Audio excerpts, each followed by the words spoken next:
Before you skip today's video, just watch the top story. It's called Turn Around. Watch it start to finish so you can see the ending, and then once you've seen the ending, watch it again. It is so creepy when you know what was actually going on the whole time they were there. But before I get into today's stories, if you're a fan of the strange, dark, and mysterious delivered in story format, then you come to the right channel because that's all we do, and we upload 3, 4, even 5 times every week. So if that's of interest to you, please offer to spot the like button on their next set of bench press, and then as soon as they start to fatigue, walk away. Also, please subscribe to this channel and turn on all notifications so you don't miss any of our weekly uploads. All right, let's get into today's stories.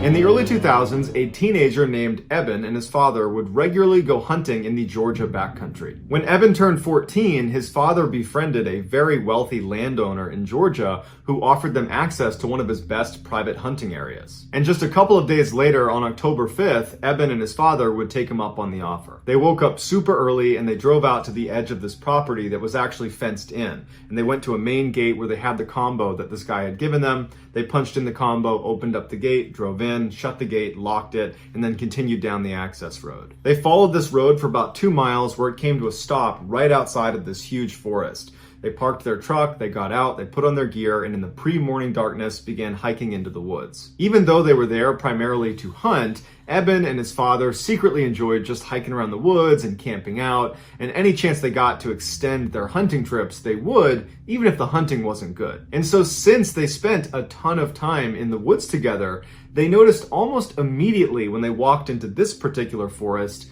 that something was off. There's no birds, there's no animals. Silence. It's just totally silent. The only sounds they heard that were not them was a single plane that passed overhead. Although they found this very odd, they figured, you know what, this is private property, not a lot of people are out here. I'm sure as soon as we showed up, the animals were aware of us and they've scattered. They finally make it out to the hunting stand that the owner had told them about. They get all settled in, they're getting ready to see some animals. And all day long, they don't see a single animal. They don't hear a single animal. In fact, again, it is just completely silent. Frustrated, they began packing up their stuff, making their way down off the stand, and they started looking for a place to make camp for the night. And Eben's father suggested, well, hey, you know, there's obviously nothing over here. It's been quiet all day. Why don't we walk deeper into the woods a little ways, set up camp there, so tomorrow we have a better chance of seeing some animals. So they hiked for about an hour farther away from where they parked their truck, and they reached this clearing, which is perfect for setting up their camp. And so they set up their tent, and Eben's father says, hey, you know, we still got some daylight. Do you want to go try our luck and see if we can see some animals out here now? Eben's like, yeah, why not? So they hike a little ways away from their campsite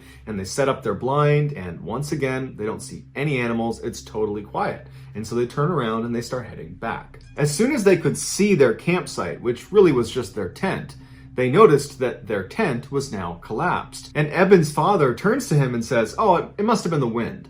And Eben says, no, it couldn't have been the wind, because all day today we have been commenting on how quiet it is and how the fact that there's no weather, no wind, no anything is heightening the fact that it's completely silent. So it could not have been wind. So Eben's father is like, well, when you set the tent up, did you not put the posts into the eyelets? Did you not build it correctly? And Eben's like, no, I've made that tent like 1,000 times. I know it was set up correctly. They walk into their campsite and they look down at their tent, and they're really confused at what they see. The 2 rods that go in an X over the top of the tent that thread through nylon loops and then anchor at 4 different points on the base of the tent, well, they had been removed from the 4 corners. And if you know how a tent works, it works on tension. And once you have a rod anchored in 2 points, it doesn't just pop out. It's anchored at 2 sides. It's actually difficult to remove each anchor. Once one is out, the other comes out easily. But basically, the rod would need to break in order for it to come out of those anchor points, or someone would have to come over and remove it. And they didn't remove them, and none of the rods were broken. Which leaves them with either they failed to set up their tent, even though they had distinct and clear memories of setting it up and double checking it was set up because they put gear inside of it, or someone came over to their campsite while they were gone and undid the four corners. They decide, you know what, it can't be some stranger coming over here because we're the only ones with the gate combo. This is private property and no one could have been here. And why would they do that if they came to our campsite? Why would they randomly collapse our tent and then vanish? So it had to be us. We must have not made the tent. And while they didn't really believe that they had not made their tent, they convinced themselves that that's what happened because the alternative was just too bizarre and frankly terrifying to consider. So they build their tent and they make a little fire and they stay up for a little while chatting before being tired and saying, okay, let's just go to bed. They extinguish the fire, they get in the tent, and they both fall asleep. A couple hours later, Eben wakes up suddenly and he's not sure if he's dreaming or not, but he thinks he hears someone laughing a couple hundred meters behind their tent off in the woods. Eben instinctively turns to make sure his dad is still in the tent with him, and he is. And then Eben starts listening really intently to what's happening outside. And all he can hear is silence, like it's been since they got in the woods. He doesn't hear any more laughter, and so he says, okay, I must have just been dreaming, and there wasn't any laughter out there, and eventually Eben goes back to sleep. A little while later, Eben wakes up suddenly again, except this time his dad is already awake and looking around anxiously. And Eben sits up and goes, what's going on? And his dad goes, shh, and he goes, can you hear that? And Eben listens, and to his horror, he hears laughing. He wasn't dreaming before. Eben also realizes the laughter is not coming from the same area he heard it. It's now coming from the opposite direction, and it's a lot closer to them. Eben very quietly and carefully explains to his dad that he actually heard this laughter a couple hours earlier, and Eben's father turns to Eben and says, before we came out here, I asked the owner, should we expect any other hunters or campers or anybody nearby? And the owner said, this is private property and it's fenced in. There is no one there but you guys. After this revelation, they both turn their attention back to just listening because they're hoping this is just going to stop and whatever this is just going to leave. But it doesn't leave. They hear footsteps running towards them from way off in the forest. And it's so quiet, it's really easy to hear these footsteps. And whatever this is charging towards them. And then it comes to a complete stop right at the edge of their clearing. At this point, Eben is now grabbing onto his father. Eben's father is holding onto his rifle and he's getting ready to open the tent to confront whatever is out there. And right before he grabs the zipper, this person, whatever it is, starts laughing again. And it's practically right on top of them. It's so loud. They can hear it clear as day right there, right outside their tent. And Eben's father takes a deep breath. He grabs the zipper, and as soon as he begins moving it, the sound the zipper made causes the laughter to stop. They don't hear footsteps, so they know probably something's still out there. But the laughter stops like it's recognized that they're making noise. They're right there. There they are. They're in the tent. Eben's father freezes with his hand on this zipper, and he's debating whether he should go outside or not. And before he can even make that decision, whatever this thing is turns around and runs back into the woods, and it's just gone. And for several minutes, they just sit like that in total silence, praying that whatever this is gone for good. And after several minutes, when they don't hear anything, there's no more laughing, there's no more running, Eben's father re-zips up the tent, puts his hand back down, and they're both left just sitting there thinking, what the heck just happened? Eben and his father would stay up all night, and they would barely speak, because whatever this thing was had heard them when they moved the zipper. And so they were really afraid of making any sound, even little sounds, because it's so quiet, sound travels really far, and they don't know who or what is out there. And so in silence, holding their guns, they're just waiting for the sun to come up. And as soon as it did, they were up and out of there, literally running out of the forest, checking over their shoulder the whole time, all the way back to their truck. And so to this day, they have no idea who or what the heck was running around out there. And they told the owner of the property about it. And the owner just said, it's not possible. We have a totally gated in private piece of property, and there are cameras watching the only entrance. And you are the only ones that went in or out over that time period. And prior to that, we monitor this property. Nobody else was in there. In the summer of 2013, a young woman named Katie and her father decided to go camping at one of their favorite campgrounds in the Sierra Nevada mountain range. Katie loved going camping with her father because he was this totally accomplished outdoorsman, and he used to be a wilderness guide for much of his life, and so she just always felt like she was in great hands whenever she was out in the wild with him, and she had kind of become a fairly accomplished outdoorswoman herself. When they arrived at the campground, the parking lot was packed with cars. And they're like, shoot, I wish we'd called ahead a couple weeks ago and reserved a site because they're probably not even available now.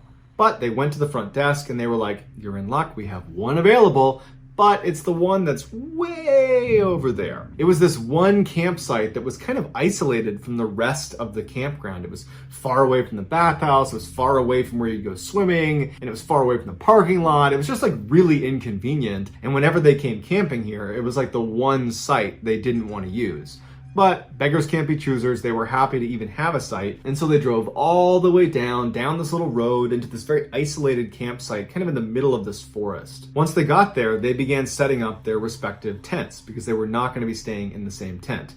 They each had these very small backpacking tents, which were so small that you could either zip it up all the way and stay warmer and more protected, but you had to sleep in a ball because your legs would not fit otherwise. Or you could unzip the front of your tent, and when you lay down, you could extend your legs fully, but your legs are protruding outside of your tent. So you could only do that in warmer weather and if you were comfortable having your legs poking out into the wilderness. After they set up their tents and they get their coolers set up and they have all their stuff kind of the way they want it, they go out hiking for the rest of the day. When they come back, they're totally exhausted, they fall asleep, and nothing of note occurs over that first night. The next day they get up, they go back out, they go hiking all day all over again, and they come back that night and they are totally exhausted again. And they get into their tents and they go to bed. And this night, something of note would happen. At about 3 a.m., Katie wakes up and she hears footsteps walking towards the campsite from a little ways off. They're in the woods somewhere. And she's thinking, okay, it's got to be my father because he's diabetic and every night he gets up to go to the bathroom maybe 3-4 times, and he probably was just walking to the bathhouse and now he's walking back. But she realizes the bathhouse is over here, not over here. So what is he doing walking towards the campsite from this side? The footsteps come out of the tree line, they come into the clearing that is their campsite, and they stop about 2-3 meters outside of Katie's tent. Now, there were no windows on Katie's backpack tent. There was just little vents at the front and the back that kind of pointed down, and so she couldn't see out anyways, and there was no illumination out, so you can't even pick up a silhouette. It's just total darkness out there. She can't see who's out there. She can only hear them. But she's thinking, okay, maybe my dad got lost coming back from the bathhouse because he didn't have a flashlight and he walked too far. That's possible. Or, he could have decided to relieve himself just in the tree line, even though he's not known to do that. He's a guy that goes to the bathhouse. And so she's running through these scenarios that are convincing her that, oh, that's just my dad. But what she really wants to hear is that person walk away from her tent and get into her father's tent, because that will confirm in her mind that that was her father.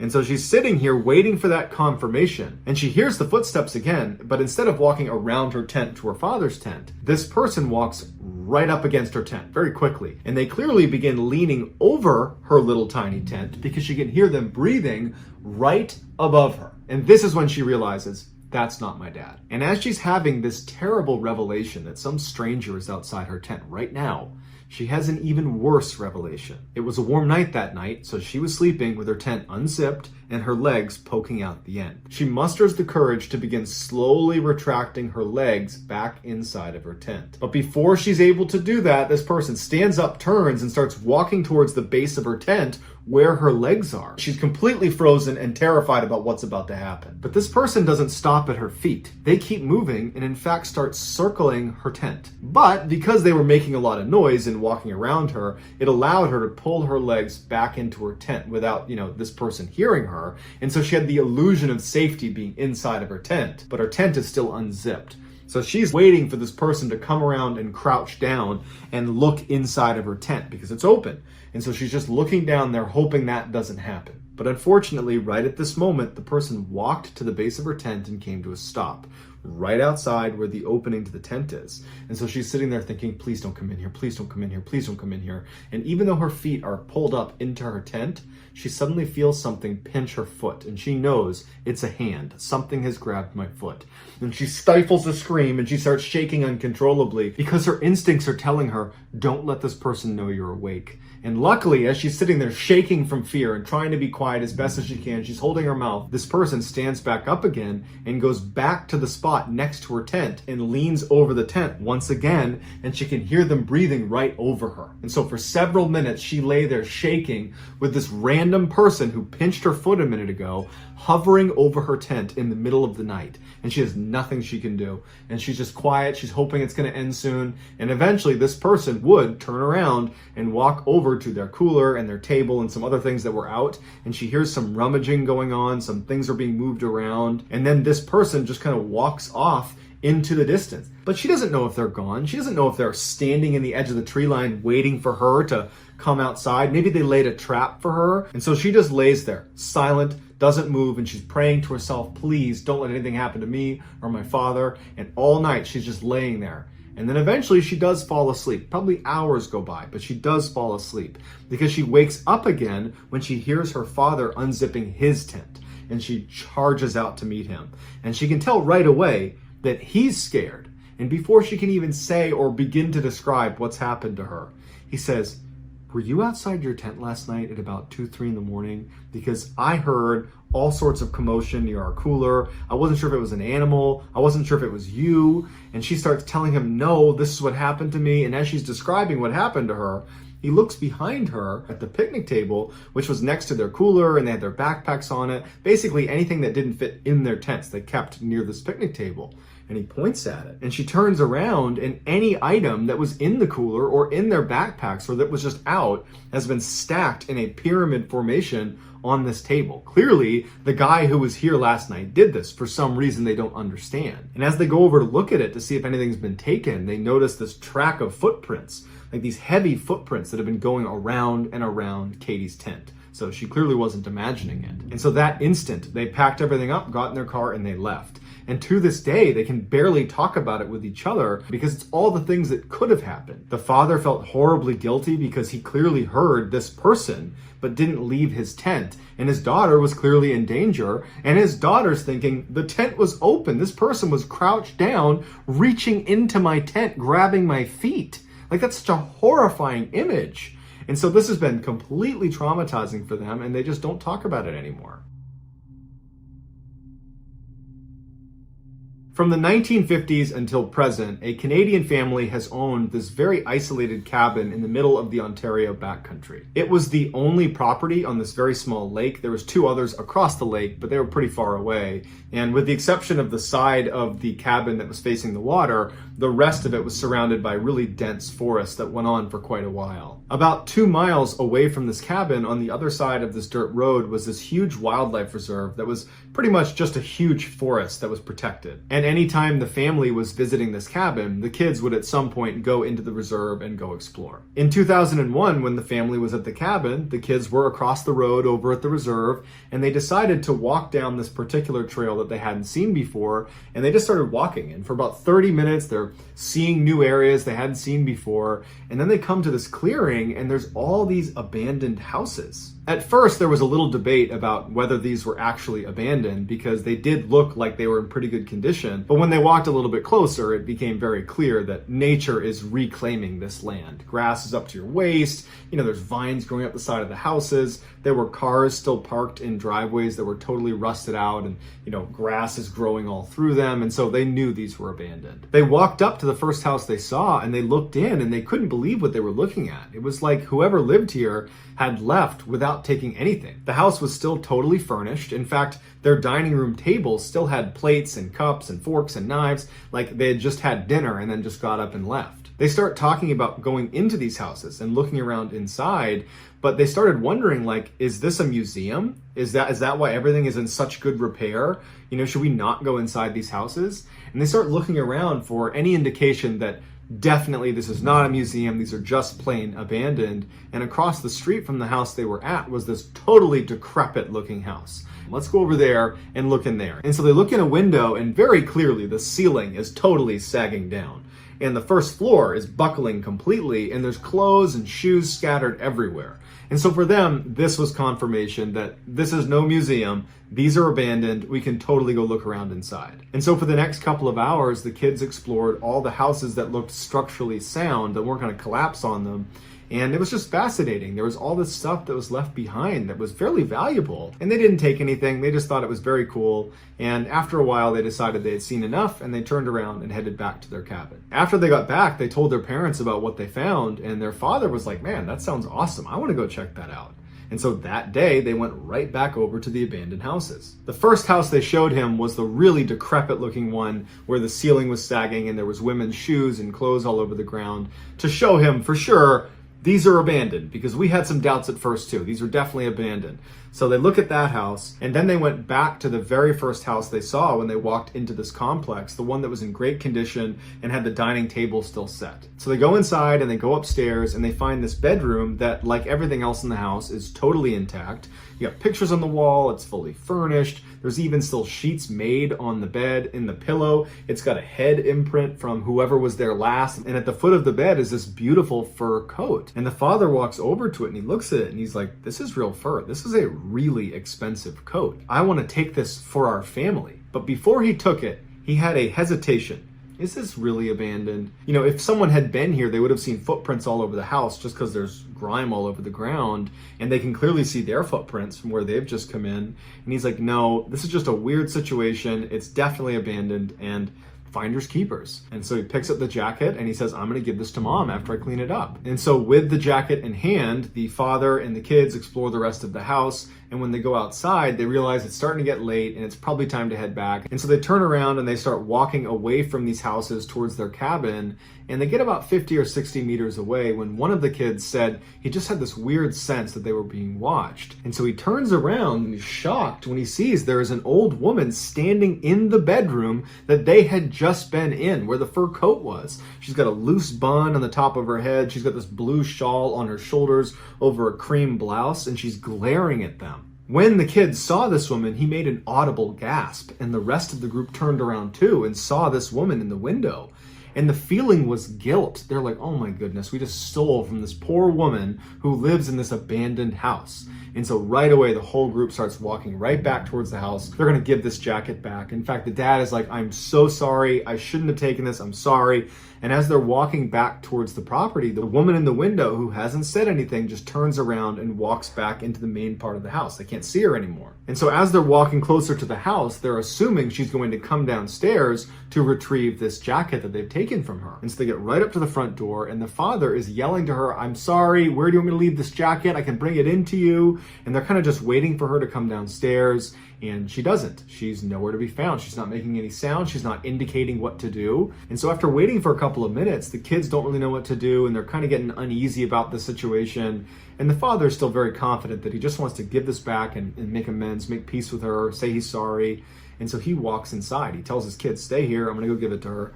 And he goes inside and he disappears upstairs. And then all of a sudden, from across the street in that decrepit house with the caved in ceiling, they hear one of the second floor windows come slamming down. And at the same time, their dad comes charging down the stairs, no jacket with him, and he's saying, go, go, go. And the kids are spooked from the window getting slammed and they start running away until they're about 100 meters away from these houses. And they stop and they're panting and they're out of breath. And the kids ask their dad, what happened? And he says to them, I looked everywhere upstairs and I could not find that lady. I don't know where she is. Either she's hiding from us or something, but I happened to be looking out at that other house. Something caught my eye. There was movement and I saw another person in the second floor of that building that's falling apart. And I watched them slam the window. And then as soon as I did, I heard someone yell, get out. And I ran out after you guys. Now the kids and the dad are absolutely terrified and they want to leave, but they also want one more look at these buildings before they do. And when they had run away, they had stopped behind this big group of trees that obscured their view to the buildings. They were out of sight. And so they begin to peek their heads around the tree until they can see the building and they can't believe what they see. Standing in the window of the fur coat room is not only the old woman, but also a very tall man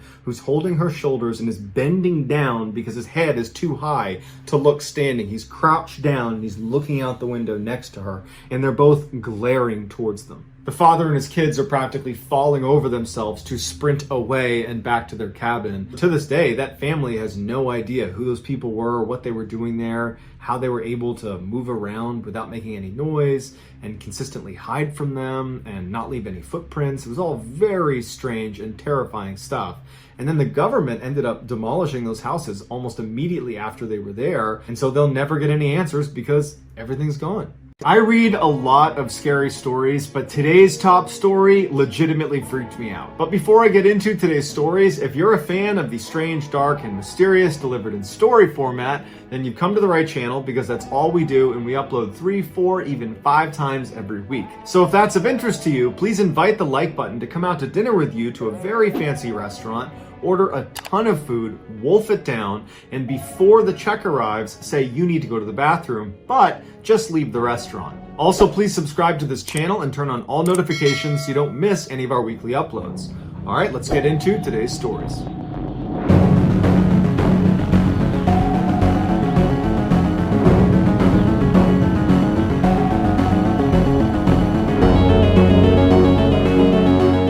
In 1982, a very outdoorsy teenage girl and boy who had recently started dating decided to go camping in Maine. Around 1 a.m. on the first night they were there, the girl wakes up because she has to go to the bathroom, and she's about to unzip her tent when she stops because she hears some strange noises coming from outside their tent. It wasn't that loud, but it sounded distinctly like something was digging in the ground. But she really had to go, and she figured, you know what, it's probably just some small animal or something. And so she begins to unzip the tent.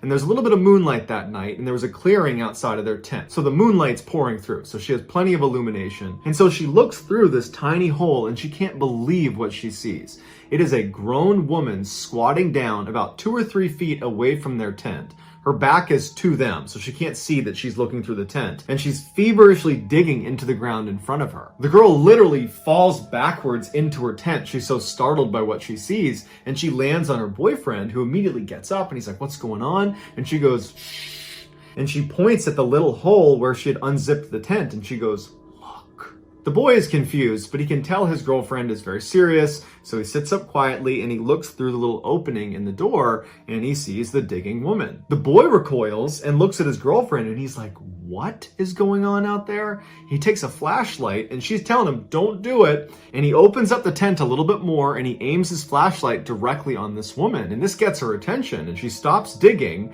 and she stands up slowly and she turns around and faces them and she's got no expression. She's not giving them any indication why she's there. She's not acting aggressive. She's not acting scared. She's just completely neutral. And she stands there staring at them for quite a while before turning around and just walking away from their campsite. And after a little while, when they were pretty certain she was gone, they open their tent all the way, they go outside, they kind of scan around with their flashlights and she's nowhere to be found, and they go to where she was digging, and it's just this weird 4-inch deep hole in the ground. There's no rhyme or reason to why she was doing that. And so after sitting there wondering what they should do, they settled on, well, tomorrow we'll tell the park rangers that she was here and maybe they'll do something about it. And so feeling pretty confident that this woman's not going to come back, they both go back into the tent, they zip it shut, they get in their sleeping bags, and they're about to go to sleep when they hear someone running towards their campsite. And they know it's this woman. They immediately unzip the tent and they look out, and now the woman's not digging anymore. She's rummaging through some of their stuff that's outside of their tent. And the way she's doing it, they described as monkey-like. She'd pick something up, look at it, and throw it over her head. She'd pick the next thing up, throw it over her head, back and forth, just throwing things behind her. And so the boy gets out and he shines a light on her and goes, "You need to leave." And she doesn't react. She just keeps flipping through all their stuff until he gets pretty forceful and says, "You need to leave right now." And at that point, she kind of stops and looks at him like, "Huh, what are you doing here?" And then she gets up, turns around, and walks away. Now the couple really doesn't know what to do because she's clearly willing to come back after being confronted. But they stayed outside their tent for about 15 more minutes, shining their light and making lots of noise and treating her like she's an animal. And they're just trying to scare her away from the campsite. And after a little bit of time, they thought, okay, there's no way she comes back now because, we were pretty aggressive with her this time and she seemed to really get it. They both do go back in the tent, and as soon as they zip it shut, they hear her come running straight back to the site, like she was literally waiting in the wings for when they went back in the tent. And this time she runs back to the hole in the ground, and she's just feverishly digging into the ground as fast as she can. And this time they come out of their tent and they're mad, and they are screaming at this woman to get the F out of here. What are you doing? And this seems to kind of frighten the woman, who gets up and she looks at them like, why are you yelling at me? And she runs away, and it looked almost animalistic the way she was running away, like she was feral. The boy and the girl are totally shaken up at this point. It's about 1:30 in the morning, and this woman just keeps coming back to their site, and they don't know what to do about it. So they turn on some lanterns and they turn on their flashlights, and they decide, we're just going to stay outside until the morning. That way we know she doesn't come back and doesn't steal anything from us. But by about 3:30 in the morning, they've been outside for 2 hours. They're getting cold. They're super tired. The woman's nowhere to be found. And so they finally say, you want to go back in and get some sleep? I think this time she's really gone. They get back in their sleeping bags and they go to sleep. They don't hear her again. The next morning when they get up and they unzip their tent, they look outside and all of their stuff has been thrown all over the campsite. And the hole in the ground that the woman had dug that was previously about 4 or 6 inches deep is now well over a foot deep. And they realize this woman must have been lurking in the shadows in the woods, watching them from 1:30 to 3:30 in the morning. That whole time they were out there kind of warding her off. She was just waiting, just watching them the whole time in the shadows. And as soon as they went into their tent, she must have given it a little bit of time, but then she ran right back over and she ransacked their site. But the strangest thing was, after they looked through all of the stuff she had chucked around, nothing was missing, and there was some pretty expensive stuff that was laying out that she could have taken but didn't. After they picked up their site, they went to the park ranger and they told them about what had happened, but the ranger has no idea what to make of it. He's never heard of such a thing. And so the couple just leaves that day because they're not about to spend another night here. And to this day, they have no idea why this woman was running onto their site and digging into the ground and rummaging through their stuff. It was like she was just a wild animal. In 2015, an experienced outdoorsman named Bob, along with his wife, his young daughter, and their 2 German shepherds, decided to go camping in a remote part of northern Oregon. When they arrived at the site, Bob began setting up the big family tent for everyone to sleep in, and his daughter said, hey, do you mind if I sleep in the spare 2-man tent that we always bring with us? Bob and his wife deliberated for a minute, but said, you know what, that's fine, but you gotta bring Guts. That's one of the German shepherds. Guts needs to sleep with you because he's gonna be your protection. So that night, after some s'mores around a campfire, Bob's daughter, along with Guts, retreat to their 2-man tent, and Bob, his wife, and Leah, the other dog, retreat to their tent. That night, Bob wakes up suddenly to what sounds like footsteps outside of his tent, and he looks to his side, and his wife is still in the tent with him, and so is Leah, the other dog, and he listens really closely, and he can hear his daughter is snoring, and he can hear the sound of Guts breathing. So his whole family is accounted for, but he still hears these footsteps, and they don't sound like light little scampering sounds like you might expect from a squirrel or some small critter. They sound heavy, like a big creature is roaming around their campsite. But Bob's dogs are really keyed in to protecting their family, and since Guts and Leah are not up going crazy about whatever's out there, he figures, you know what, it's gotta be an elk or something, and it's not gonna do anything to us, so Bob ultimately just goes back to sleep. The next morning, Bob gets up, and everybody's just fine. There's no sign of any intruders in their campsite, and so that only confirms to him that, yep, it was just some harmless animal kind of walking around the wilderness, because we're in a pretty remote area. That morning, they decide to go for a walk down the road that was right next to their campsite. And so they take the dogs, they start walking, and they make it a couple hundred feet down this road when all of a sudden Guts sees something or hears something and takes off sprinting down the road and turns down this little access road that branches off of the road they're on into the woods. And Bob is thinking, oh no, there's a campsite down there and this big German shepherd's gonna bound up on them and something bad's gonna happen. And so Bob, his heart's racing, he starts taking off after Guts. He goes down the access road and he finds Guts stopped right outside of a campsite. But there doesn't appear to be anybody in the campsite. But there's a tent, there's a cooler, there's a table, there's all the things you would expect at a campsite, just no people. So Bob runs up and he grabs Guts and he yells out reflexively, hey, I'm really sorry, he's totally harmless, I don't know what he saw, hey, we're leaving. But then before he leaves, he realizes on the tent there's this big scratch through it, like it's been cut open. And curiosity gets the better of him. And so he kind of walks up, keeping an eye out in case he's wrong and there are people still here. But as he gets closer, he realizes there's definitely no one here. This site is abandoned because he's looking around and all of their stuff has just been ransacked. There's scratch marks on everything, like animals have clearly come through here. And Bob, who is an avid outdoorsman, he knows how much some of their equipment cost. And he's thinking, why would anyone abandon this really expensive tent or this really expensive cooler? And as he's thinking about that, he turns and he sees there's a propane tank, a solid metal propane tank that has been completely flattened. But there's no tree that's fallen nearby. There's no source. There's no way that could have been flattened. So he's definitely unsettled by this, but ultimately he decides, you know what? I'm gonna take my family, go back to my campsite. I'll just call the park rangers. They can come down here and they can figure out what this is. Later that afternoon, Bob and his family are back at their campsite, just a couple hundred feet away from this abandoned campsite.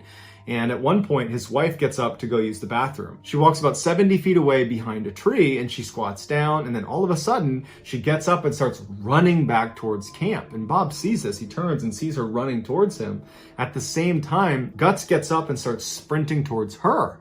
And so Bob's thinking, what the heck is going on? Bob turns to his daughter and says, stay right here with Leah. And Bob gets up and starts running towards his wife. And Guts, at this point, has run to his wife and past his wife.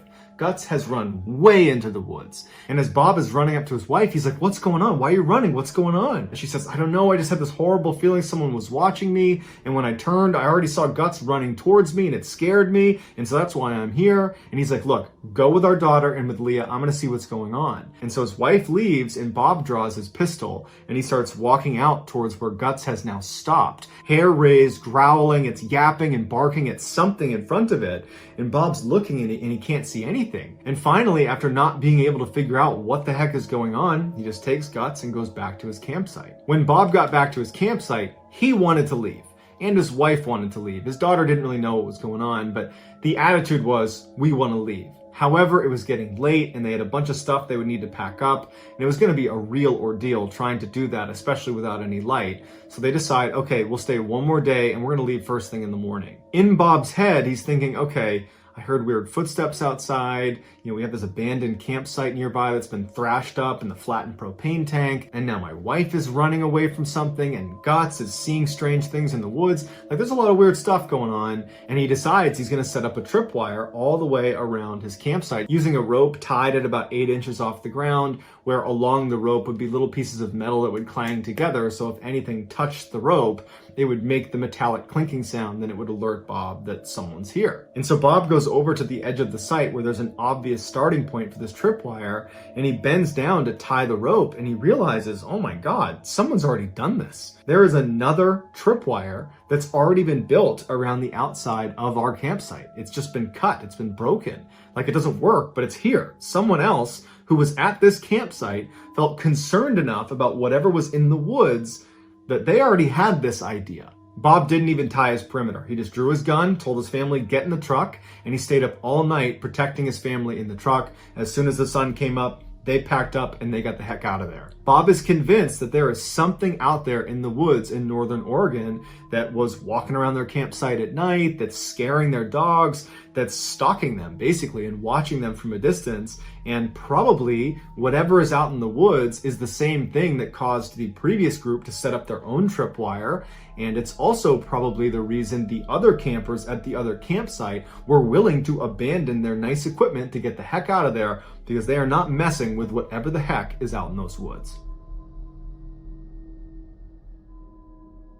In 2004, wildland firefighters were called into a forest in central Idaho to combat an emerging fire. By the time the crew arrived at this forest, it was clear this fire was spreading a lot faster than they anticipated. As a result, Mike, who was the assistant superintendent, basically the second in command of this particular crew, he said he was going to hop on the ATV and drive off way ahead of them to see if they needed to spread out farther to stop this fire. So Mike hops on an ATV and he takes off down this ancient looking logging road that probably hasn't seen a vehicle or a person in decades. Mike had made it about a half mile down this trail when he noticed out of the corner of his eye a bobcat was running perpendicular to him straight out of the forest as if it was going to cross the road about 100 feet in front of him. Mike comes to a stop and thinks, this bobcat doesn't know I'm here. It probably is not used to seeing people people, it's going to come out into this trail, see me, get spooked, and run away. But instead, this bobcat runs directly into the middle of the road, turns, and faces Mike in a very aggressive posture. Mike is shocked at what he's seeing because he knows bobcats are notoriously elusive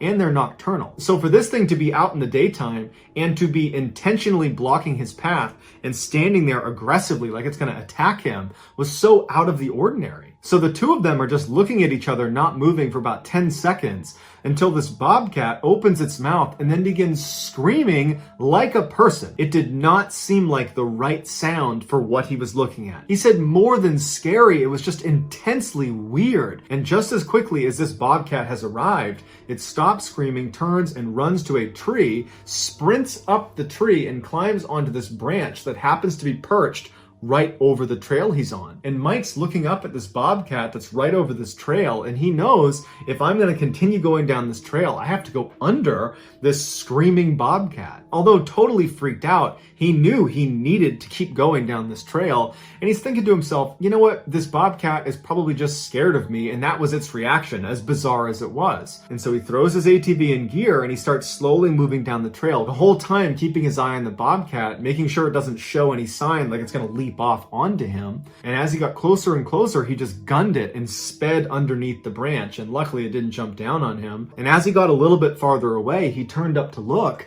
and the bobcat had turned around and was still watching him very intently sitting on this branch. Mike makes it about another half mile down the road before he sees something else that's very strange. He sees a cabin. It's this little tiny cabin that's tucked away in the woods, and he's thinking to himself, I'm on federal land. There aren't supposed to be any private structures here. And he figures, even if this is illegal, I do need to stop and make sure no one's in there because there's this huge fire coming this way. And so he parks his ATV and he starts walking off the trail towards this cabin. And as he gets closer, he can tell it's not only a very old cabin, but it's almost certainly abandoned because he can see all these slats that have been put over all of the windows, like it's been boarded up. But when he got up close, he noticed something strange.